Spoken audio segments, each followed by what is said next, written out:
How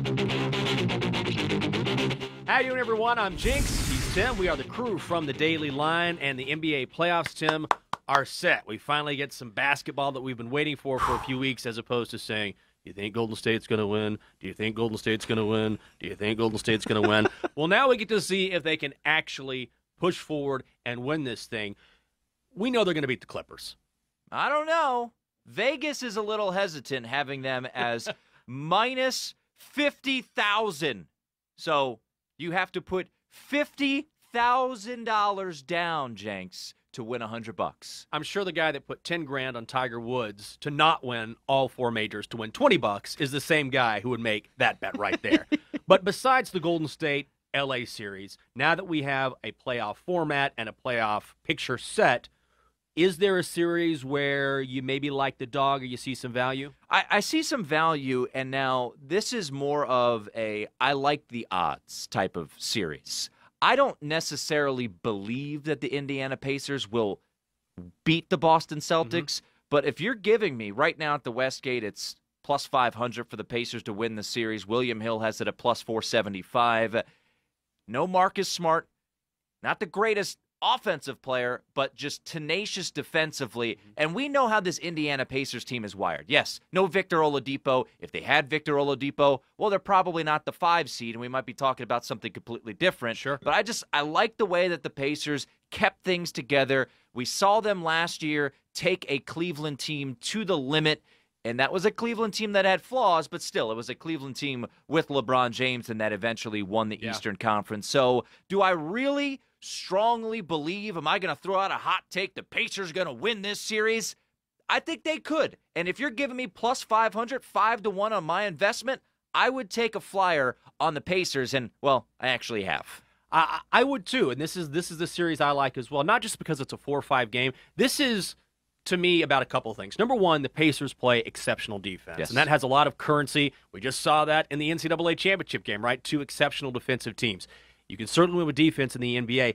But to me, I like the idea of fading the Celtics because of their dysfunction. I don't know which Celtics team is going to show up. Are they a better team than the Indiana Pacers? No question about it. Talented? Absolutely. More talented, no doubt. No question about it. They have a chance to win the Eastern Conference. Would it stun me if they did and they played the Warriors in the NBA Finals? No, it wouldn't. But I don't know which Celtics team is going to show up. I love Brad Stevens, and this really depends on Kyrie Irving and how finicky or not he is. The Celtics are the most maddening team in the NBA because they have all the talent to challenge the best teams in the NBA, but they haven't done it because they haven't been able to be consistent. And the one thing you have to do in a playoff series is be consistent to win 4 out of 7 games. I'm not quite sure I buy the Celtics in this spot. Certainly they're the favorite, but because you're getting plus 500 on the Pacers, I'd take Indiana. Now in the Western Conference, the series that is the closest per the odds makers is Portland and Oklahoma City. That's a 3-6 matchup.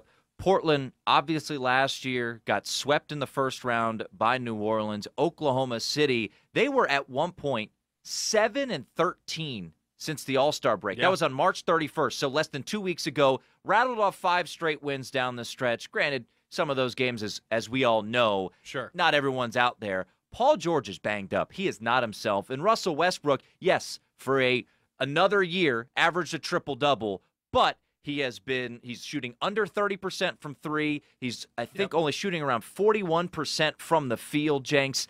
I actually like the Blazers in this spot at plus 130. Now, is that great value to bet a series? No, not necessarily. You could probably ride them a handful of times. I think this one has definitely a chance to go 7, but I like the Blazers in this series. I think a lot of people are going to be anti-Portland because of last year, because of the lack of sex appeal. Oklahoma City at one point in time, Paul George was thought of as an MVP candidate, and then he gets a little bit banged up. So the fact that the Blazers are an underdog in this spot, you can get plus money on the 3 seed in the Western Conference. I like the Blazers. I'll take them at plus 130.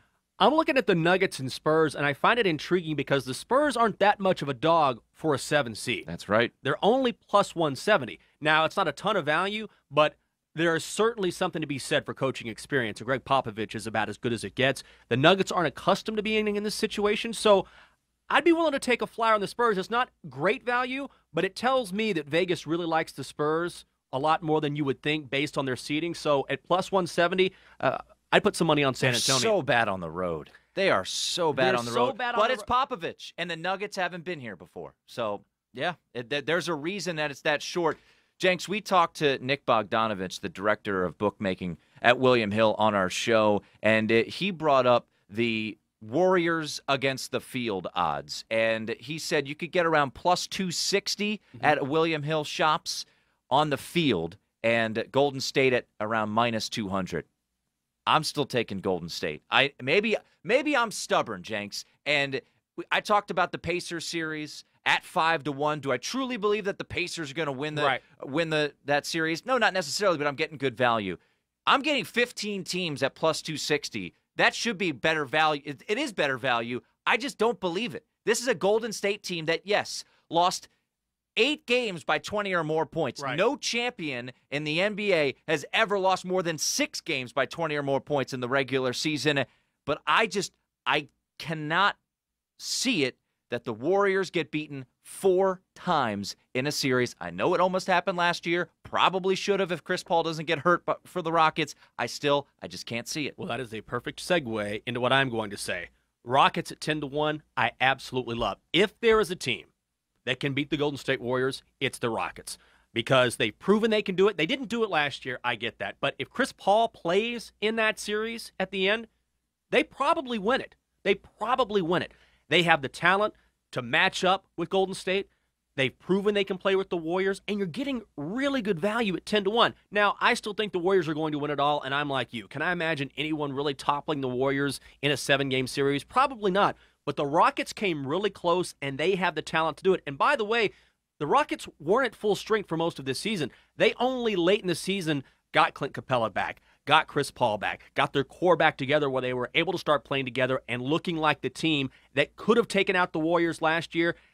I think the Warriors are going to be fine, but they've shown a little bit of dysfunction. It's probably just frustration because they want to play in the playoffs. They're ready to get it over with and get another title. But at 10-1, it's not a bad idea to look at the Rockets because they are the one team in the East or the West that can match up with Golden State. Yeah, it's a pretty juicy second-round match. I'll give you one final one. Coming out of the East, plus 225 at the Westgate, I'm taking the Raptors. I love their defense. Kawhi Leonard hasn't played many back-to-backs now with the way that the playoffs are spread out. And think about the defensive lineup they can throw out there at any point in time of Kawhi, of Pascal Siakam, and Danny Green. That is so dangerous. I love Giannis. He's going to be the MVP, rightfully so. But I think the Raptors at plus 225, look, they've got something on their roster that the Milwaukee Bucks don't. That would be an NBA Finals MVP in Kawhi Leonard. So give me the Raptors plus 225 to come out of the East. The only thing I would say is stay away from the Celtics.